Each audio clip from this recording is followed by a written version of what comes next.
Welcome everybody, welcome to our Casemakers Academy. We are going to do the entire chapter 5 in one sitting today. So we're going to go ahead and get started, and you'll notice that I've kind of pushed a few things together to really get a high yield session so that we can get through everything.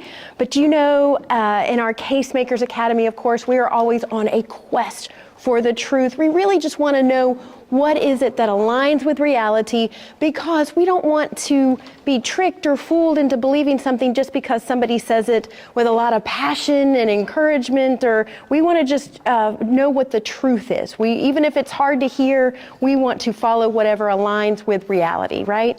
So in that time, what we've been doing is we've been going through this Casemakers Academy, which is made up of one of these 3 books, and the first one covers what we're doing right now, which is the evidence for the resurrection.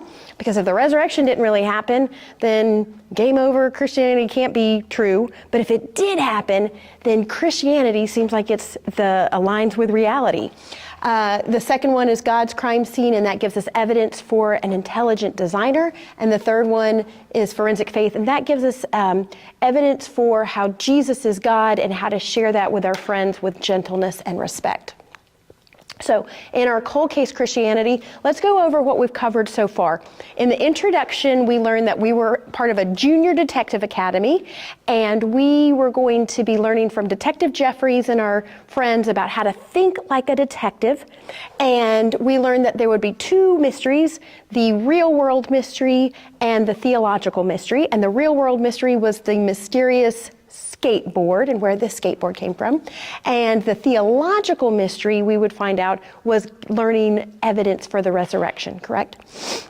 In chapter 1, we learned how to not be a know-it-all. Everybody turn in your notebooks or your journals, whichever one you have, to chapter 1. And in chapter 1, we are learning how to make the right presuppositions. I use the analogy that if Miss Beth came in here with all her stuff and I couldn't find my keys, where are my keys? And I said, guys, my keys are somewhere in this room. They can't possibly be outside of this room.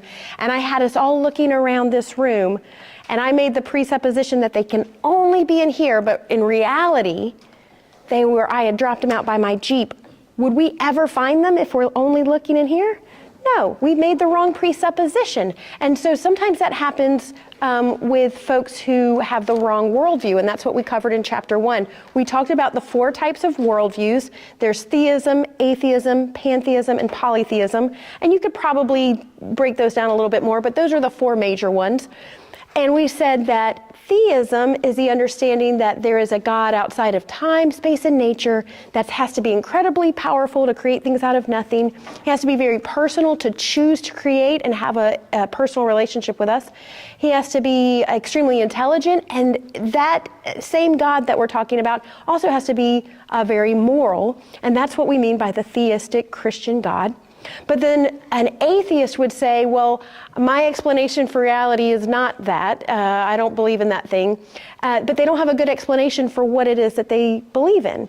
And so they tend to just kind of ignore those issues or come up with other things that aren't well explained either.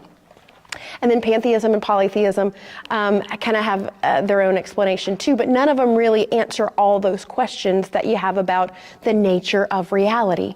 And we talked about when we're trying to come up with our worldview, there's a few questions that anybody, regardless of what you already believe, have to kind of sort through.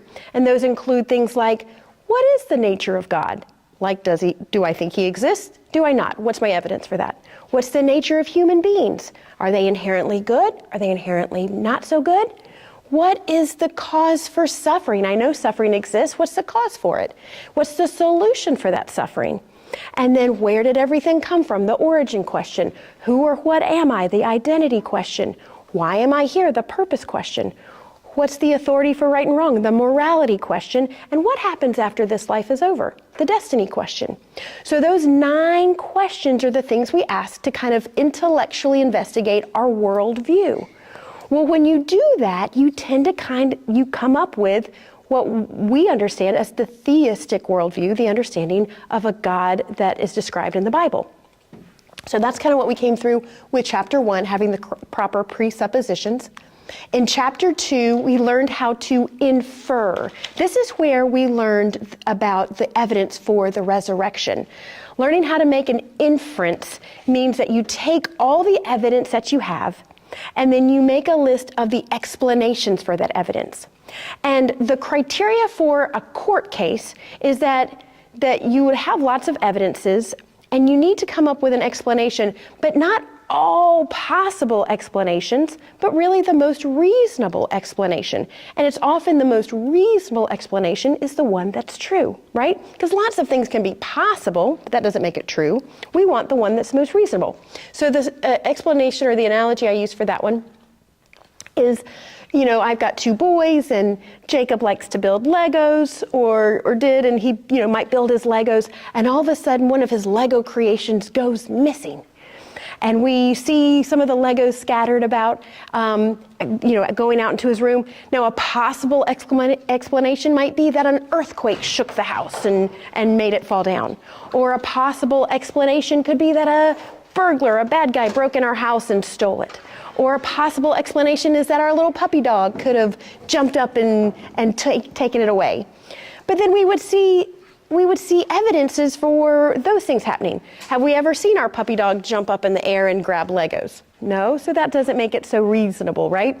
Do we have evidence that a bad guy broke in our house, like the window's broken or there's footprints? No, so that doesn't make it so reasonable. Do we have information that makes us think there's been an earthquake? No, so that doesn't make it so reasonable. Or does he have a brother who likes to borrow his Legos, and the Legos actually lead out to his room? Well, then there's our most reasonable explanation, is that we've got a brother problem, not one of those other possible explanation problems. But this is where we learned how to infer, and we used that to look at the evidences we had that Jesus really did die on that cross, that Jesus really was put into a tomb and then was no longer in that tomb, and that his disciples really did say they saw him after he resurrected. So all these things are evidences that need an explanation, and the possible explanations for one don't explain the possible explanations for another, except for the one explanation that he really did resurrect. That one explanation explains all the evidences we have and seems like the most reasonable. And we've included that both in your journals and in your notebook paperwork, right? In chapter 3, we learned how to think circumstantially. We learned that there's 2 types of evidences, direct and indirect. Direct evidence is just what? Just eyewitness statements, right? Just, I saw this. Indirect evidence is everything other than that. It might be a fingerprint, it might be a footprint, it might be something other than eyewitness statements. Like if Miss Beth walked in and I said, it's raining outside, that's my direct evidence that it's raining outside. But if I came in and I didn't say anything, but I had wet hair and I was making squishy sounds with my boots on the floor there, and I was carrying my umbrella, you could make the assumption that it was what? Raining. It was raining outside. That's indirect evidence. Well, we're looking at how we know. Here's the thing. If people are going to reject Jesus rising from the dead, is that a miracle? That's a miracle. Does anybody else who passes away, do they raise themselves from the dead? No. No, because the natural circumstances of things are that people, when they pass away, they stay dead, okay? Or their bodies stay dead. It is a miracle to then be able to raise yourself from the dead. And if you're able to do that, that means that you're something a little bit more special than just a regular human being, right? That's what we're saying about Jesus. That Jesus is clearly, that's his evidence for being God, is that he rose from the dead. So if Jesus can do that miracle, which is pretty special, we have to start with an even bigger and cooler or better miracle or greater miracle in the whole scheme of things. And that's the reality or the existence of everything around us. Like the whole shooting match, the whole thing, the universe, time and space and matter. There was a time that the whole universe didn't exist. There was a point in the past that everything that we see here wasn't here, right? We all agree on that. And there was a time that some of the smartest scientists who didn't believe in God wanted to say that everything we see always existed. But they kept coming up with problems that argued with that. And that's where we came up with that there was a beginning to the universe. The universe had a beginning. Now, us as Christian theists, we say we know what caused the beginning. That was God. That's a miracle with a miracle worker. Now, atheists will say, yes, we believe in reality because we can see it around us, but we think all that got started without a miracle worker. So one group believes in a miracle with a miracle worker, and another group believes in a miracle without a miracle worker.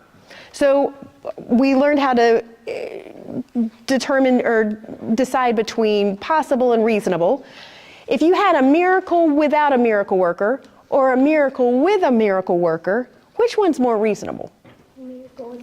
A miracle with a miracle worker, right? Okay.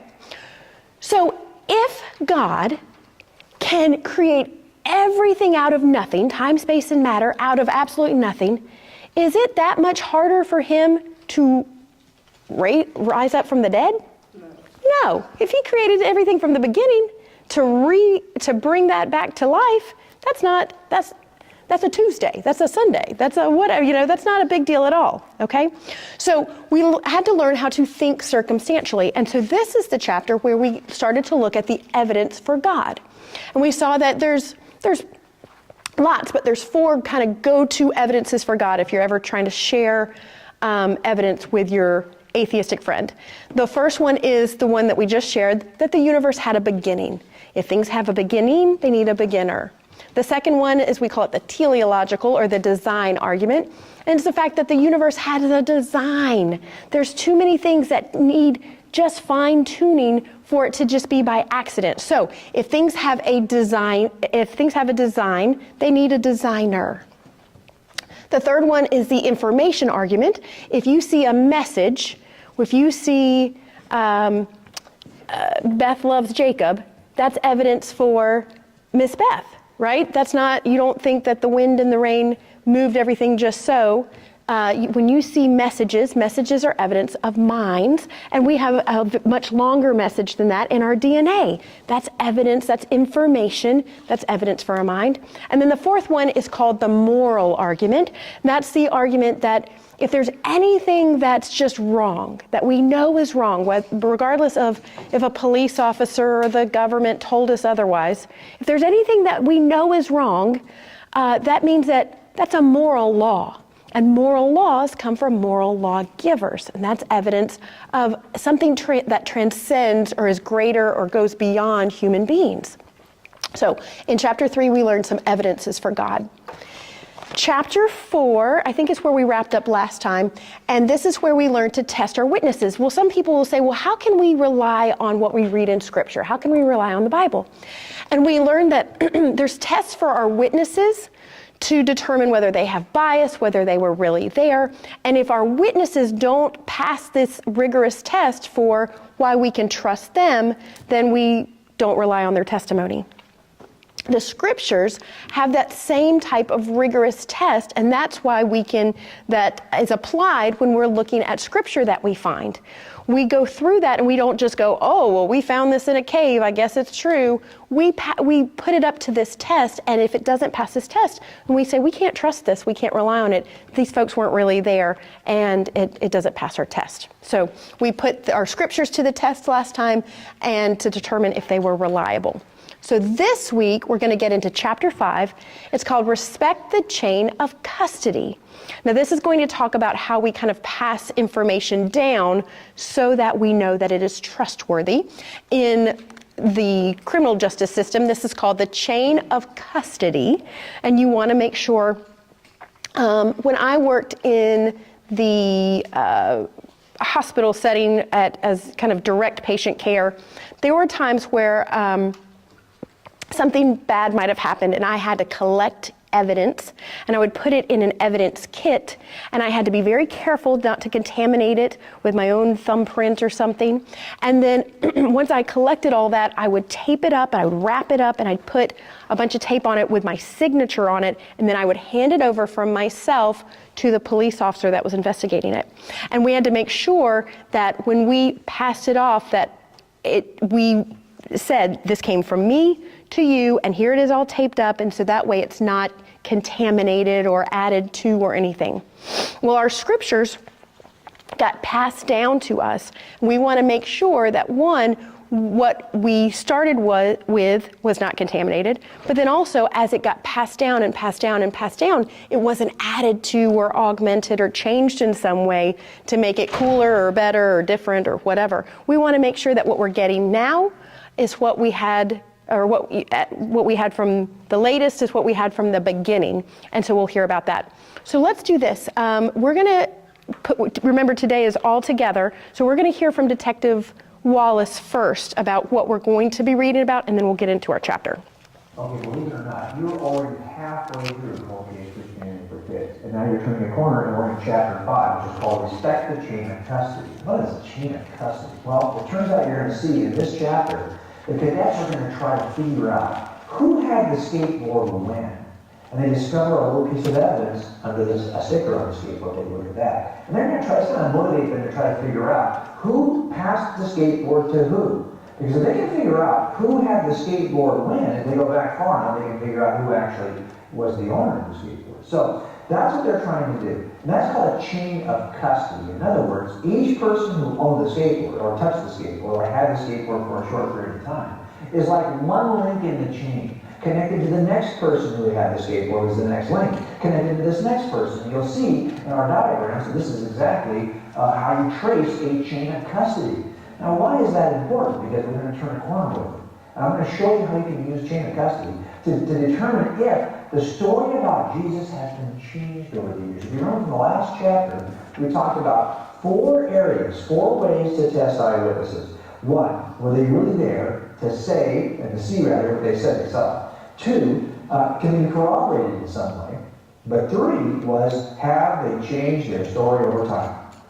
Or they've been honest and accurate all along? And the 4th one was biased. We covered 3 of those in the last chapter, but we left out the question, have they changed their story over time? If we're going to test the gospel authors writing about Jesus, we need to know, was the earliest story about Jesus different than the story we have in our Bible today? In other words, over the years, did someone change the story of Jesus? Because if they did, then we shouldn't trust what it says today. Well, how do we test that? Well, we can simply ask, who had this document about Jesus, had the information about Jesus in their head, and who did that person give it to? A chain of custody. And we're going to trace a chain of custody from the gospel writer, the Apostle John. And you'll see that as you trace that chain of custody, you'll be able to see if the story of Jesus is changing. Okay, we'll look at this in the book. Also, of course, in this chapter, there are CSI assignments.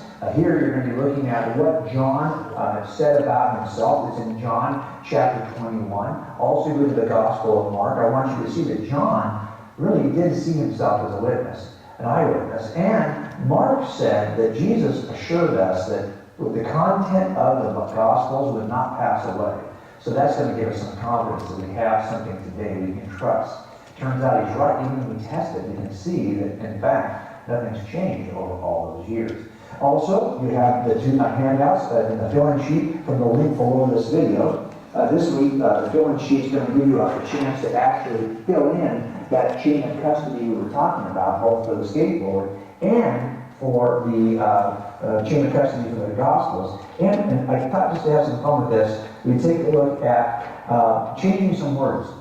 You've got a passage from the Cold Case Christianity for Kids book, and I just give you opportunities to change key words.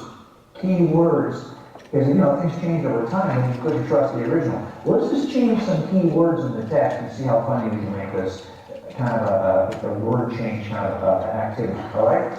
That's our assignment and our activity downloads for this chapter. We'll see you right back here after the next chapter when you're ready to start chapter 6. All right. So go ahead and open your books. Let's get to chapter 5. Chapter 5. Respect the chain of custody. Make sure no one is tampered with the evidence. Jason isn't the only person who's starting to think like a detective. You and Hannah decide to examine the skateboard for more evidence. You peel up the corner of the gold sticker and discover the initials LB scratched on the board. Are those Lincoln's initials, you ask? No, says Hannah. Remember, his last name was Singleton. You, Hannah, and Daniel decide to meet with Mr. Warren, the school custodian, who has worked at the school for 3 years. He's friendly and helpful, and you ask him about the old shed. It was locked up for years, he says, after we moved our tools to the storage area in the new gym. Hannah asks, did you know the skateboard was in there? Mr. Warren nods. I almost forgot that thing. I heard about it from the custodians who worked here before me. A boy named Lincoln gave it to Mr. Templeton, the first custodian of the school. When he retired, he told the temporary custodian, Mr. Jenkins, about it, and Mr. Jenkins told me. I didn't really want to throw it away, and one day a nice, polite girl asked if she could have it, so I gave it to her. Then sometime later it appeared in the shed again, and there it stayed until you guys found it. Daniel asked an important question. Mr. Warren, did you know the girl? What did she look like? Mr. Warren scratched his chin. I don't really remember, it was so long ago. Did the skateboard have the gold sticker when you first saw it? Hannah asked. No, that must have been added by the girl who owned it last, he replies. The following Tuesday, you report what you learned about the skateboard. Says Detective Jeffries. I think you're definitely onto something with the LB, and you've also discovered something important that will help us answer Jason's question from last week about whether the Gospels were changed over time. Let's talk about the chain of custody. What's that, you ask? A record of who had the evidence and when. It's like a chain. Each person in the chain is a link who handed the skateboard to the next person in the chain. Jeffrey steps up to the whiteboard again. Let's draw what we know. First, the skateboard belonged to Lincoln. Then he gave it to Mr. Templeton, who later gave it to Mr. Jenkins, who gave it to Mr. Warren, who then gave it to a girl, who eventually put it back in the shed. Now we know everyone who had contact with the skateboard, and we even know when the sticker was added, says Jeffries. But Jason was confused. So how does this help answer my question about the Gospels, he asked. Well, starts Jeffries, you were wondering if anything was added to the story of Jesus. If we could somehow trace the chain of custody for the Gospels, we could figure out who had contact with them and if anything was added. But why can't we just look at the original copies to see what they say? Asked Hannah. Great question. Jeffries pulls up a chair next to the cadets. He doesn't even really fit in the chair, but leans off of it with his long legs sticking way out in front of him. This is a tough case because the original Gospels weren't as sturdy as the skateboard. They were written on papyrus, a paper-like material used in ancient times. It was good for writing, but not so good for elastic, so we no longer have the originals. That's why the chain of custody is so important. It can help tell us what the original Gospels said about Jesus. Jeffrey stands up and returns to the whiteboard. Let me draw a Gospel chain of custody for you to show you what I mean. He begins to draw the faces of ancient writers. Let's start with the Apostle John. He wrote a book about Jesus called the Gospel of John. But what if there wasn't a single copy of John's book around for us to read? How would we know what was in it? Asked Jeffries. The cadets remained silent. No one seems to know how to answer. Keep in mind, we're going to draw a chain of custody, Jeffries encourages them. You speak up. Did John pass on his book to someone? Now you're thinking, says Jeffries. John had 3 students, Polycarp, Papias, and Ignatius. These men listened to everything John taught them about Jesus, and then they wrote their own letters describing the information they learned from John. These letters are not in your Bible, but they were preserved through history. Jason is starting to get it. So if I didn't know what John said about Jesus, I could read what these 3 guys wrote about what John said? Exactly, says Jeffries. And that's not all. Ignatius and Polycarp then had a student named Irenaeus. He wrote what he learned from his teachers. We can compare the writings of Ignatius, Polycarp, and Irenaeus to see if anything is being added to the story of Jesus. Wow, says Daniel. Oh, it's even better, continues Jeffries, now pacing back and forth in front of the whiteboard. Irenaeus had a student named Hippolytus who wrote about everything he learned from Irenaeus. So we can look at all these letters and books to see if the story and description of Jesus is the same. Jeffries compares the diagram for the skateboard with the diagram for the Gospels. We know that the sticker was added to the skateboard based on its chain of custody. If we check the Gospel chain of custody, we can answer Jason's question. So what's the answer, Jason asked anxiously.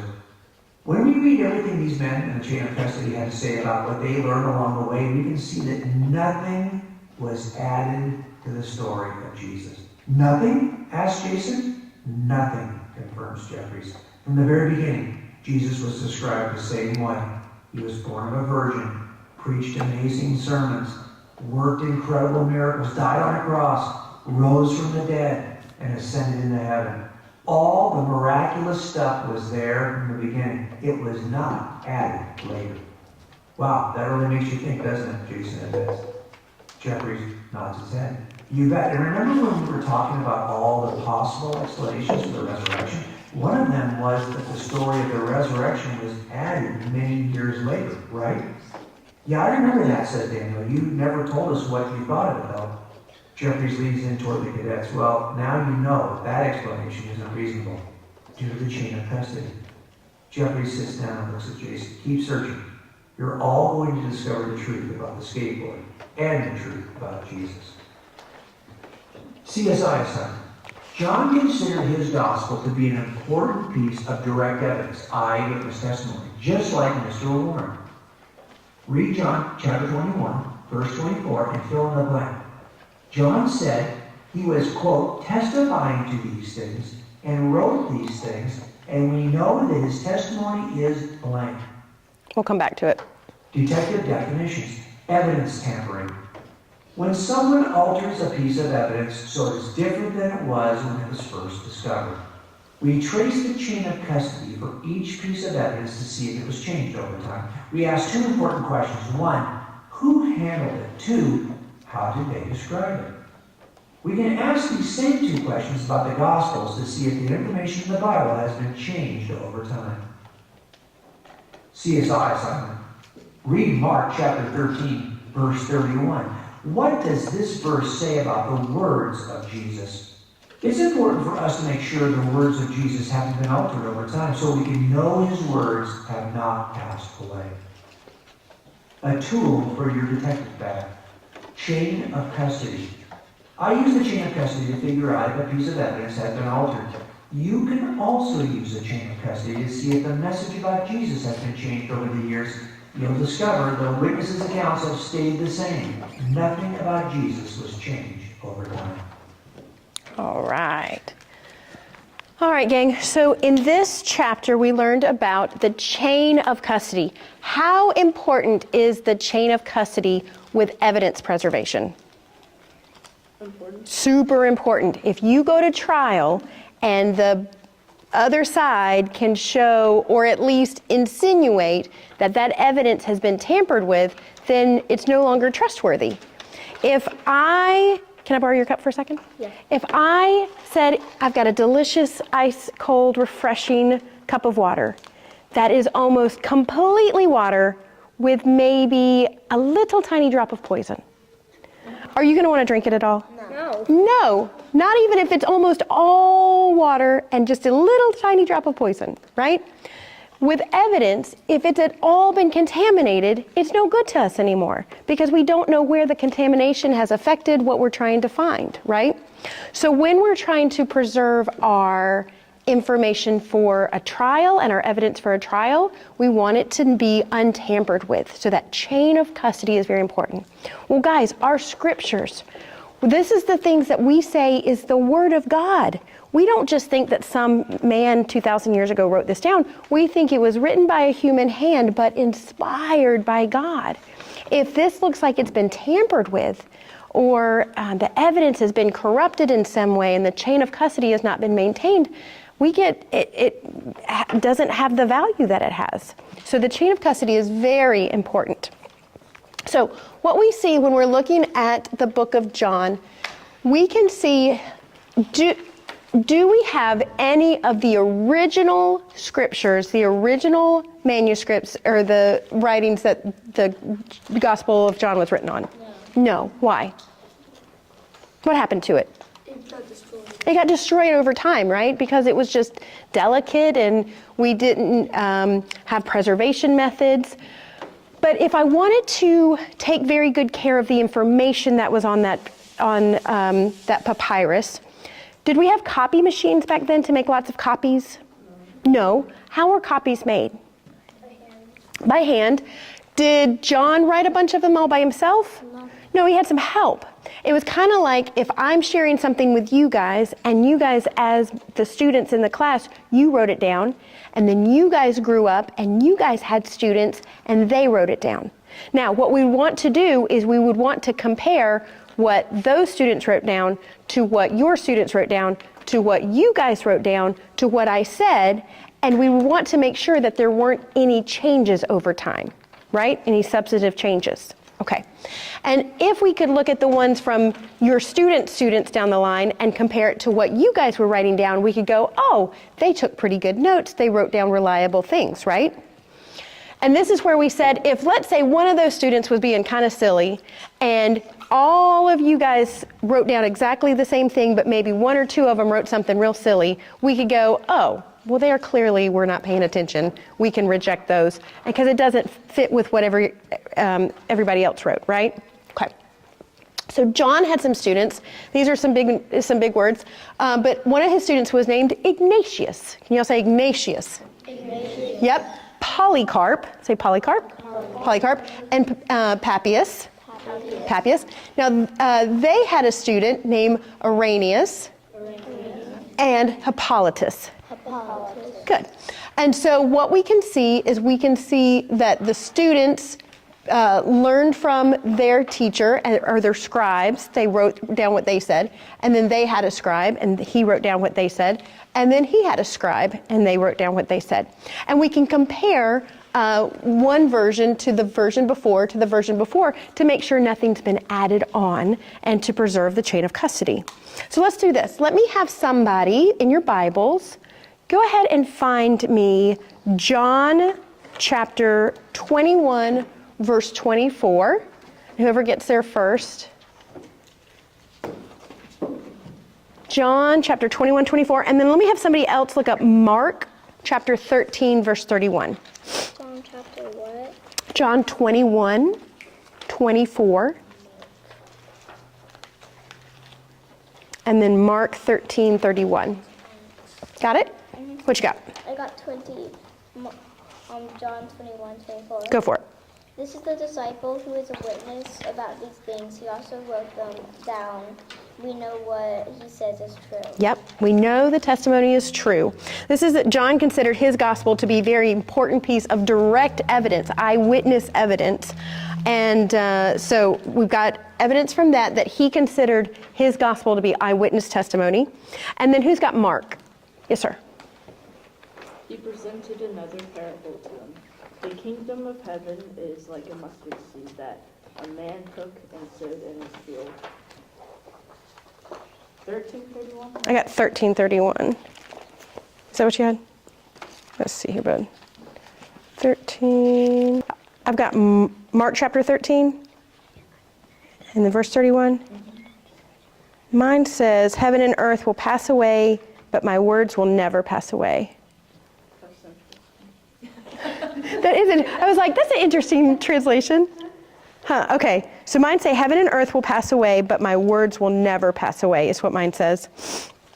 But essentially, the important part is that the importance of preserving the eyewitness accounts, because the things of this world are finite and tangible and will eventually pass away, whereas the evidence from Scripture will never pass away. All right, I'm going to come back to our training activity because that's more for fun. If we have time, we'll get to it because I really want to get to our note sheet.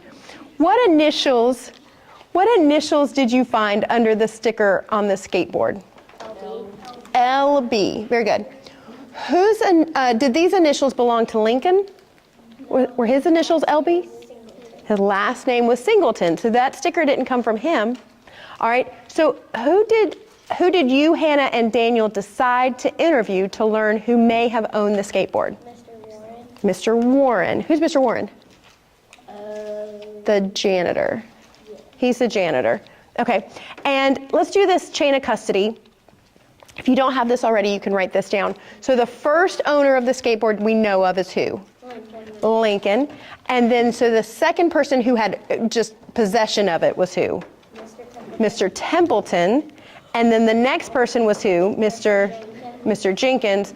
And then who? Mr. Warren. All right. So, like the chain of custody for the skateboard, we have a chain of custody for our scriptures. And so the Gospel of John specifically, who was the first possessor or writer of the Gospel of John? John, very good. And who were his scribes or his students? Ignatius, Polycarp, Papias, or Papias. Yep. And then who was his scribe? Their scribe? Yep, who was his scribe? Irenaeus. Yep. And then who was his scribe? His scribe was Hippolytus. Max, you're doing a great job. I appreciate your effort, buddy. All right. And then, so Detective Jeffrey says, when we read blank, everything these men in the chain of custody had to say about what they learned along the way, we can see that nothing was added to the story of Jesus. A tool for our detective bag. You can also use a chain of custody to see if the message about Jesus has been altered over the years. You'll discover the witnesses' accounts have stayed the same. Nothing about Jesus was changed over time. The reason this is important, guys, is the argument is that the account of Jesus resurrecting is a pretty miraculous account, right? When people don't want to believe something, they'll start to kind of come up with explanations to explain it away. And so they'll say, do you know what's funny, guys? We were talking about different worldviews. There's lots of different religions. Do you know the major world religions all claim some peripheral access to Jesus? Like Buddhism claims, Jesus is a good moral teacher. Judaism and Islam and there's a religion called Baha'i. All of these religions that come from an ideology, not just an event like Christianity did. Christianity hinges on an event in history that happened, right? If that event in history, the resurrection of Jesus, if that happened, Christianity is true. If Christianity is true, the other religions cannot be true. If that event didn't happen, then Christianity, that's pretty much, Christianity hinges on that event. But all those other world religions that don't rely on an event, they just rely on somebody's ideas, they all claim some closeness to Jesus. Now, they don't say he's God. They'll say he was some good moral teacher, he was a nice man, he was whatever, but they may not say he's God, but they claim some closeness to Jesus. Jesus never claimed closeness to anything else. He said, I am the only way. I think there's something significant to that. And so what's interesting about that is that you'll run into people who they'll go, yeah, that guy Jesus, he was a good moral teacher. They'll claim some, he was, a rabbi, he was whatever, but he wasn't God. And then you'll say, well, what about the resurrection? And they'll go, well, that account was just added on to give Christians some authority so that you could kind of claim the person you follow as God. Well, that's the only evidence for that to be true would be is if that account was added on later but didn't exist in the earlier manuscripts. But this chain of evidence shows us, the chain of custody shows us that they were not changed over time. Whatever we had down the line, was what we had at the beginning. So that kind of, it gives us the reassurance that that miracle, that Christianity, that historical event that Christianity hinges on, never changed, never got added. It was there from the beginning. We can rely on it and we can be reassured by it. Okay, so essentially that kind of wraps us up. You can do your training activity on your own time, and we're going to do chapter 6 next week. I wanted to ask just a few questions real quick. What questions do you guys have over what we've covered so far, though? If I asked you, if you don't have to do it right now, but if I asked you to name a worldview, could you name a worldview? A world what? A worldview. One of the worldviews. Yeah? You don't have to do it. I'm just saying, I want you to just, in your mind, could you do it? You could do it? Yeah?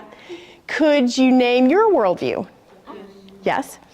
Could you name one of the 9 questions to investigate your worldview? Yes.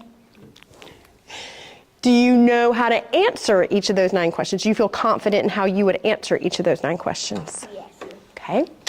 Do you know the evidence that we would give for the resurrection? That he died on the cross, he disappeared from the tomb. Okay. Do you feel confident in the evidences we have for God? Okay. The beginning argument, the design argument, the information, and the moral argument. Okay. Do you feel, what questions do you have about the test for scriptures or our chain of custody? Do you feel good about that? Yes. Okay. Or do you know where to find it? Even if you don't have it memorized, do you know where to find it, either in your notebooks or in your journals? Good, good, good. Okay. So the reason I do this, why do you think Miss Beth and your parents care so much about training you up this way? What do you think your parents may have experienced that they want to prepare you for? What do you think, bud? There's been people questioning your religion. Yeah. Yeah. Do you think your parents always had the best answers prepared? No, maybe not. I know I haven't. I can remember being in college in a history class, and somebody brought up something about something historical, and they said, oh, these mean Christians did this mean thing 1,000 years ago or something. I didn't know what they were talking about or how to respond. And I was a grown-up. I mean, I was a young grown-up, but I was a grown-up. And I didn't know how to respond, and I did not like that feeling. So I wanted to learn the truth and then learn how to share it so that I wouldn't be in that spot. So we do this so that you guys will have a head start with what the truth is and then how to share it, because guys, we don't want you just believing in Jesus just because we said so, right? That's no reason to believe in something. We want you to believe in it because it's true, and that truth really gives us a lot of reassurance about the cause of suffering and the solution for suffering, and so that gives us the reassurance we need. All right, what questions do we have so far? We've gotten through chapter 5 today. Good job, gang. All right, so next week, I'm going to give you a little roadmap about what we're doing. We're not meeting next week. Okay, we're going to take a little break, and then we're going to meet back up in 2 weeks. We'll do chapter 6. Then the week after that will be February 25th, and we'll do chapter 7. And then we'll meet the week after that and do chapter 8. When we take we'll have another break that second week of March. When we come back after that, we're essentially almost done. We'll have 2 weeks left of class left. Let me tell you about the last 2 weeks of class. Last 2 weeks of class, the second to the last week, there is a movie that will be a wonderful demonstration of all the things we've covered, and it'll be a great summary. So I'm going to ask Miss Margie to reach out and maybe see about, can we bring popcorn or can we have something in the class to enjoy for our movie? Second to last. So that would be the 18th. So that will be like movie day, popcorn day. And the movie will probably go a little bit. You've never heard of it. It's called Universe Designed. It's amazing, and it wraps all this stuff up. I actually was in class. I took an apologetics course with the director of this movie. So I kind of had an inside track a couple of years ago when he was making it, and it's great. You'll like it. And then the movie will take a little bit longer than our normal class time, so we'll use the final week for finishing up that last little bit, probably like 10, 15 minutes left of that movie. And then the final day, that will really be kind of like celebration day. And when you finish a class, you get little certificates. You kind of graduate and you get like a graduation certificate. So that will be like graduation day. So the last 2 weeks should be a lot of fun, and I think we'll really enjoy it. What questions do we have about that? I might not be here for chapter 7 because my family's going to Florida. I gotcha, no worries. Chapter 7 is one of my favorite, and it's really important. However, you won't miss anything. I will record it and you can watch the videos, and I'll catch you up after you get back. But chapter 7 really is one of my favorite chapters as far as like stuff that I've questioned myself, and it explains it so well and very helpful. So, but thanks for letting me know. Cool? All right, gang, that's all I got. Thanks everybody.